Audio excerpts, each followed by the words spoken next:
Hi guys, we have the privilege to drive the BMW 1M, the car that started it all.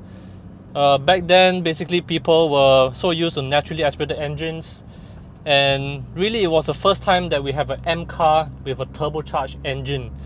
So this was quite a big change. People got time to get used to it, but I think now it's well accepted and the recipe has been used over and over again for the M2 that followed and also the brand new M2.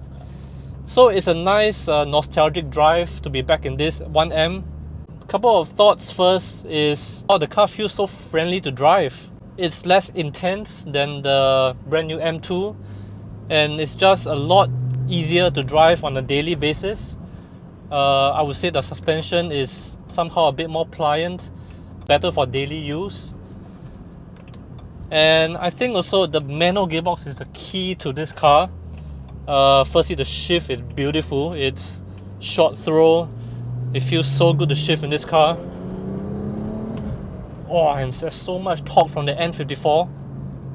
Now, I think the N54 had quite a not so good reputation in the market for being unreliable, but actually I've heard from a couple of 1M owners that this engine is giving not many problems.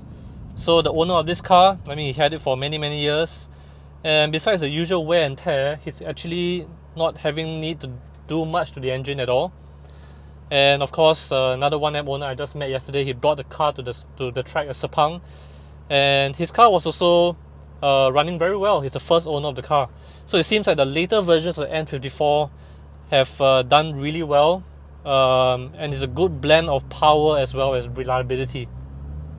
So of course, this N54 is the first engine that BMW made that is high output turbocharged, and so of course the game has moved on so much now. The new M2 has an S58 engine, but essentially it's the same, right? It's basically downsizing the engine a little bit, but giving a lot of power from the forced induction. So, whoa, 1M is getting on many years old now, but it still feels bloody fast. It's amazing. Woo! Oh, it's such a joy to drive this car.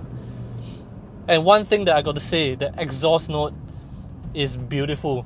Of course, this has Akrapovic pipes. That's pure sound from the engine, which is beautiful and very involving. And the manual gearbox is actually very easy to use. The clutch is not particularly heavy. And as I say, I think it fits the whole vibe of the car. It's so approachable. It's a car that aches you to drive, but at the same time doesn't make you feel like a hooligan. Very nice to drive daily. Woo! Oh, the amount of torque this car has is incredible, and it feels so well sorted for a car that's this age. Of course, the steering, I think, is also very pure. You can tell why this car is a legend. It's a modern classic. One point to note is this 1M is built on the 1 Series chassis. So back then, the 1 Series and 2 Series chassis, they rear-wheel drive, so it made sense. And of course, the car is really compact. The M2 that followed was also the same, but the current M2 is built on the M3 and M4 platform, so it's quite a bit bigger and heavier as well. Of course, it's more planted. It feels very mature, a very serious track machine, but somehow this is just a bit more playful. It's a bit more compact, really like a terrier dog. So this is a really special car, and you can tell why the resale values are so high right now. So guys, thank you for joining me on the drive of this modern classic, and I hope this car will live in Singapore for a long time.